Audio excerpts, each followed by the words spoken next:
And hello, everyone, and welcome back to the Praxis Speech Sister Show. Now, this is hosted on the Pediatric Speech Sister Show Network.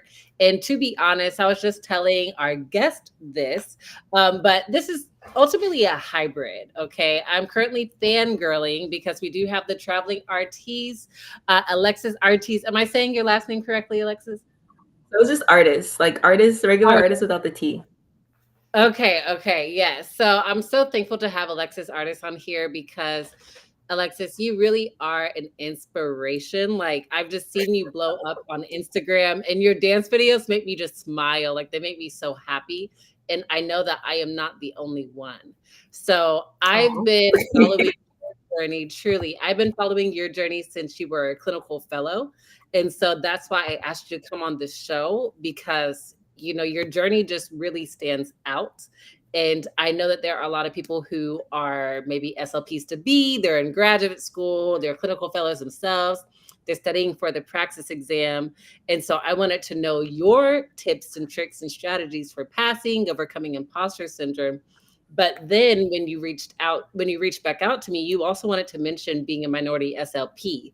And I'm like, wow, yeah, let's talk about that too. So this is definitely for both audiences who care about cultural responsiveness in speech language pathology and also who are preparing for the SLP Praxis exam. So thank you so much for being here today, Alexis. You're welcome. I'm so excited. I love the intro. Thank you so much. Absolutely. Now tell us a little bit about yourself. I'll let you do your introduction. So I am from Virginia. I currently live in Houston. Um, ah. So the reason I dance so much is because I have a background in dance. I like since I was 6, I danced, took classes, did competitive, joined a dance team in college. So it's just like a fun way for me just to express myself, and also like sometimes people get bored just watching someone talk, for like 30 seconds to a minute. So I'm like, all right, what's the way to make it fun, entertaining? They get the point, they get a little, I don't know, they feel like they want to move their bodies type thing. So that's the reason like behind why I do like the dance, because I have the dance background. What else about myself? I like to cook. Sometimes you see like me baking or like polls about me baking when I'm baking. Exercise, travel, hence the traveling artist. Something about the traveling artist Instagram. So a lot of people don't know this, but I actually started off as a like travel blogger. So it was like when I first moved to Houston, I was documenting like places to go, places to do, and then I would travel a lot. So and my last name is Artist. So it was like the traveling artist. But then I started doing like speech content from like on my TikTok. And I was like, all right, let me just move it from TikTok and see how Instagram takes it, and kind of just boop, took off from there. So yeah, about me: dance, cook, travel, workout. That's a little bit about me. Thank you. And so I'm just looking at your bio because I love how you're leading with who you are. So you have all of these accomplishments, you have all of these specialties in speech pathology, but you're like, I mean, at the end of the day, I'm Alexis from VA. I love traveling, I love food, I love blogging. Like, this is who I am. Can you tell us a little bit about your why? Like, why did you join the field of speech pathology? So I did SLP. Well, it all started when I didn't know what to study in college. So I went to University of Virginia, and you don't have to decide your major until like your second year of college. So I remained undecided till the second year, and then I was in my sign language class. So I started like signing, and then I was like, oh, I'm biology or I'm pre med, like who knows, whatever. So this the student came in, and she started signing about the major. So I was like, oh, okay, I'll look into it. And then I took a couple classes, and I was like, oh, this is fun. My first class I really liked was the transcription. Everybody knows the clinical transcription classes that you have to take, transcribing Mhm. words. And I was like, oh, I like this. So then I ended up doing the major, but like fast forwarding, or like not fast forwarding, going backwards. Growing up, my grandma had like speech difficulties. She just like got trouble producing her words. I feel like it's articulation. It might be language. Who knows? But like growing up, I would always correct what she says, not knowing. I didn't know there was this existed until college. Like, I didn't know anything about the field. So I'm over here correcting her speech like it's something I do on the daily basis, like it's nothing. So then I went to, I realized that you have to get a master's in it. So I was like, well, I guess I can't stop. Yeah, And you got to make money. So I got the master's and I'm here. And yeah, then, yeah, overall, like my why is like, I don't know. I'm still trying to figure out the why as I'm going more into my career. It's like, I love kids. So I work with kids right now, and learning more about like talking to parents, doing parent education. And it's really becoming like, oh, they're like, there's really a lot of parents don't know things, and they come to look at us to teach them. So it's like, oh, I'm literally like telling this parent something that seems like common knowledge, but because of like social economic status, it's not common knowledge to them. It's like, who knew telling a parent that if you like model words or teaching them like, oh, this is an apple is red. Like them saying that one sentence can help the child tremendously. It's like truly the little yeah, things that help. Like we tell them that it's like, oh, duh, but no, it's not, oh, duh, because they don't know this stuff. So yeah, I just yeah. like helping people help themselves, but also like help their kids and whoever they know overall. Yeah. That's amazing. Have you gotten a lot of feedback from parents from your social media? Yeah. Oh, I got not even a lot of feedback. I've gotten a lot of comments, a lot of like questions from parents, like maybe not as much on my Instagram, but like a lot on my TikToks, like the videos that have just kind of gone off. Like the comments, most of them are funny because like my content like is also funny, but it's also educational.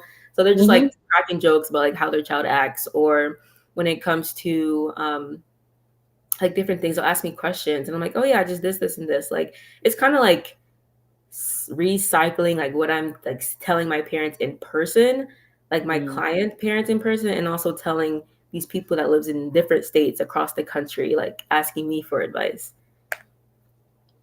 That's amazing. That's amazing. I'm so excited to see how this flourishes because it seems like this is really just the beginning. So let's move a little bit, just quickly talking about the SLP Praxis exam. So maybe we can kind of take the audience on your journey. So we talked a bit about where your brand and where you are currently. And so if we're going to just kind of rewind to when you were preparing for the SLP Praxis exam, what was that journey like for you?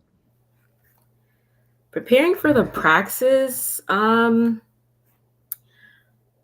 my goodness. So the thing about my grad school, it's really cool because they were able to basically, we had a Praxis class. So we had a practice class that we had to attend, and they made us buy like this huge book that was the like we call it the purple book, but I think they changed the color this year, Mhm. so it was different. So they had the purple book, and we each week we had to take ideally take a quiz on each chapter of the book. So like the semesters that we were on were um, like 15 weeks long. So each week was a different chapter. And some of them we had to take like 2 or 3 quizzes with the chapter. It just truly depend. But yeah, I had to do that each week. And then like studying for it was a lot of practice, like practices, quizzes, like dealing with that. Ugh, I don't even want to like. I can tell you hated it. First, I'm gonna talk about it, but it's like it's such like a stressful time and situation to be in. It's like, oh my god, Yeah. I don't talk about this. Okay. Well, how did you overcome that stress? Ugh. Um, maybe probably thinking about like, okay, this is like day by day, Yeah. like day by day.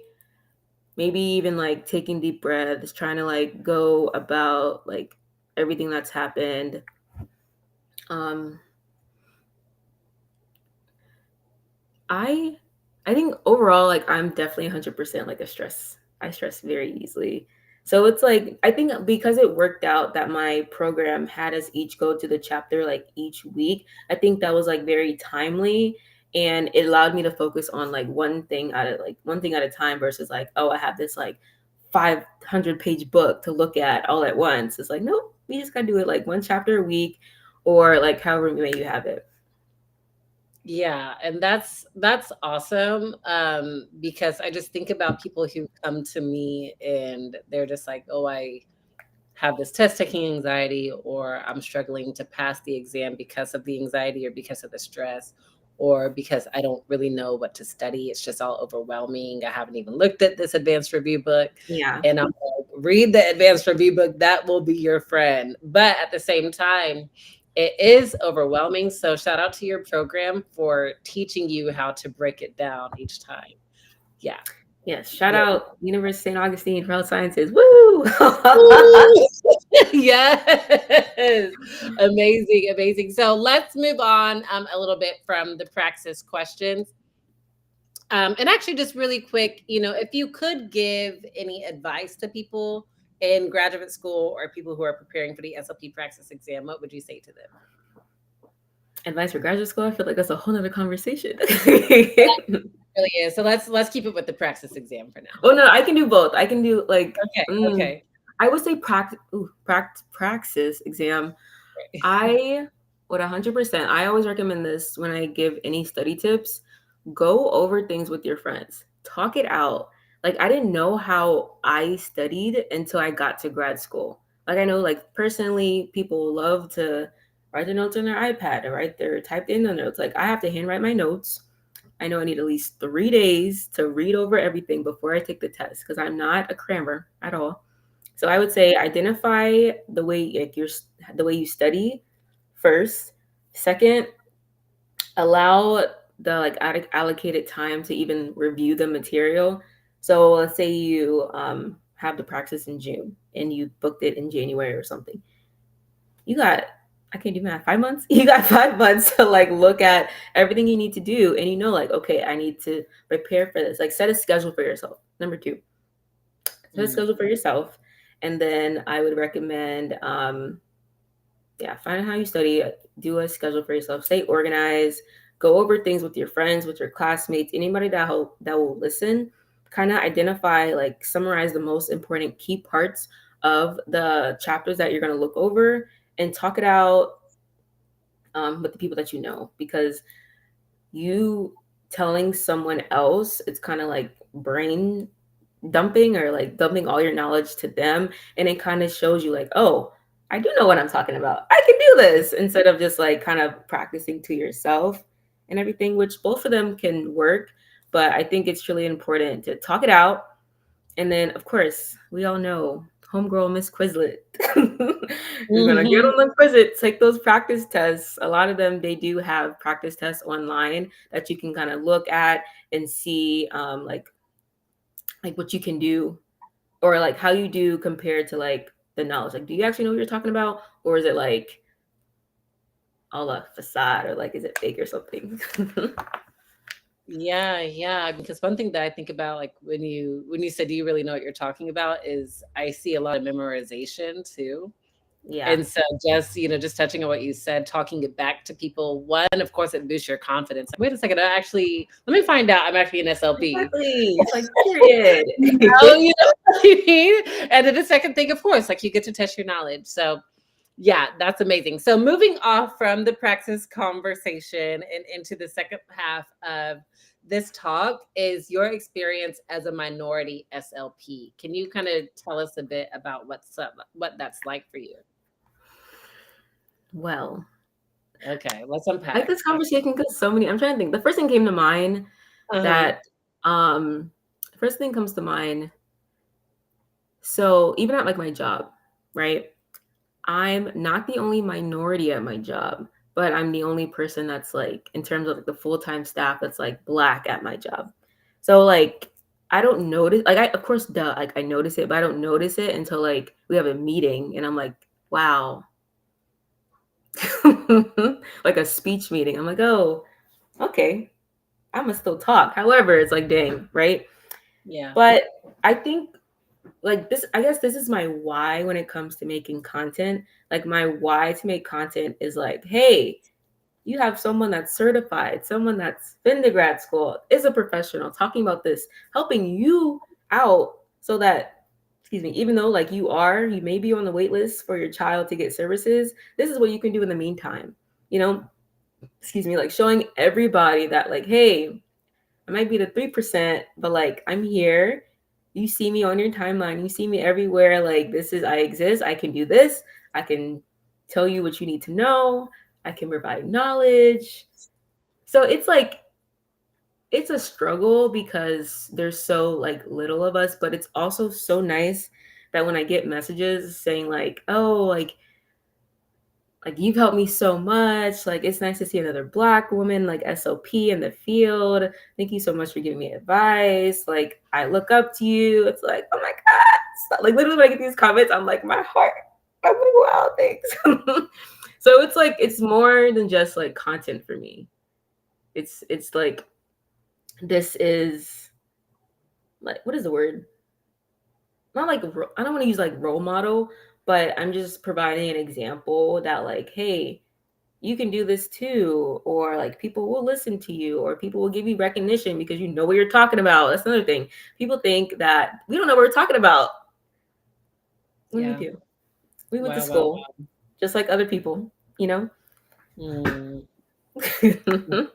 Well, it's just crazy to me because I remember we were talking. I was on a panel, and oh my gosh, her name is Valerie. She works for Med SLP Collective, and she started doing speech like 20 plus years ago. And she was saying how when she worked in a hospital, people would walk up to her thinking that she was like the aide of some sort, or let's just say like maybe like in the school setting, don't quote me on this, but it was the essence of it, right? Like in the Mm-hmm. school setting, I think she was the paraprofessional, which of course, no issues with that. But like you said, you had to make a sacrifice to go get your master's in the subject of speech pathology. And so, yeah, it's interesting to know that even now, to this day in 2024, we're still facing a lot of that discrimination and bias and Yeah. everything. And so, for the speech pathologists, practicing, non-practicing, who are going through those, I don't know, the word is really like disheartening, because it is disheartening, but just going through those maybe negative feelings and imposter syndrome, what would you say to them to encourage them to keep going? Um, for those experiencing imposter syndrome, oh yeah, I was like, I think I made a video on this. But like honestly, for those experiencing imposter syndrome, you know what you're talking about. Number one, you know what you know. You know why? Because obviously, if you didn't do well in grad school, they wouldn't have let you continue on. Because you know they're serious about them grades. They're like, oh, a C, you're out. Or like a D, you're out. So number one, you know what you know. Number two, you have to believe in yourself. Take a second. Believe in yourself. Take a pause. Because obviously you know what you're talking about. And even when it comes to like studying, like when it comes to studying, you know more than what you think you know. It's back to talk it out. Imposter syndrome, I think it's just being confident. And if you're second guessing what you're saying, talk it out with a friend. Talk it out with someone that you know and be like, hey, I think this is right, but I don't know. Maybe I told the parent the wrong thing. And by you owning, like trying to figure out like, oh, validation. Even when I was a CF, like I needed validation. I talked to my supervisor or my manager, and I was like, I want to make sure like I'm telling the right thing. They're like, oh yeah, you're totally good. And I was like, okay, thanks. No one like I love validation because it helps like boost confidence, and it just makes you feel like you're not alone. And sometimes you do need that little like push to be like, yeah, you got this. Another Mhm. thing, own up to your mistakes. And that takes a lot of encouragement and it takes being a strong person to be like, oh, I told the parent the wrong thing. Or, what happened to me multiple times is when I was doing an assessment, a child aged out of the test. So I gave them the wrong assessment and they had to come back. So here I am, have to go to my boss and be like, hey, I gave the child the wrong test. And of course, she was very nice about it. Like she was like, oh, I understand. Like it happens more than you think, honestly. But it was like, yeah, I did not like having to tell my supervisor, like, oh, I made a mistake. But in the end, one, it was a learning lesson. Two, I know now to check the age requirement for the test before I give it out. So I learned my lesson. I was able to own up to my mistakes. And like I just overall will become a better therapist because I did those things. So we all experience imposter syndrome. Like, sit with it. You feel like you're not good enough? Well, you are. If you don't think you're not good enough, go look at that test you just passed. If you think you're not good enough, go look at inspiration videos telling you that you are good enough. Write little notes, post-it notes on your wall, or not on your wall, but like a sticky note, put it on your wall, put it on your mirror. I can do this. I will be a great SLP. Set reminders on your phone. I will do great today type thing. Yeah. Because you're capable of it and you can do it. Bravo. Bravo. That was amazing. Thank you so much, Alexis. That was incredible advice. And I hope that everyone listening to this and listening to the replay will really just allow that to resonate. And we'll even watch this a second time, because wherever you are on your journey, imposter syndrome might creep up. And it really is just the ego. Like I was thinking about that when you were telling us the story about how you were afraid to tell your boss. Well, you didn't say you were afraid. You didn't use those words, but you felt. I was a little. I was like, dang. Is there any way in my head? I was like, dang. Is there any way I could fix this without telling her? And I was like, nah, Alexis, you gotta tell her because you gotta schedule another appointment. They gotta come back, which is like it is embarrassing. Like it is embarrassing. I was embarrassed, but like you make mistakes and you just have to get over those mistakes. And I get over the mistakes. You learn from your mistakes and you do what you got to do. You got to boss up, That's it. take ownership, and then do better next time. And that's okay. That's okay. And especially if you're going ethical, rather than prideful, like ethical over pride. Yes, absolutely. Well, are there any other additional thoughts that you would like to share with minority speech language pathologist, anyone specifically on your mind, even people preparing for the Praxis exam, grad students? You have the floor. Trying to see. I'm looking through my content folder in my head.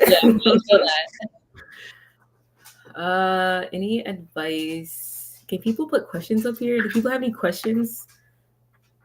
No questions. No questions. Okay. Yet. I'm trying to think. Out on LinkedIn. Okay. Yep. Oh, sorry, something just happened. But anything I want to share?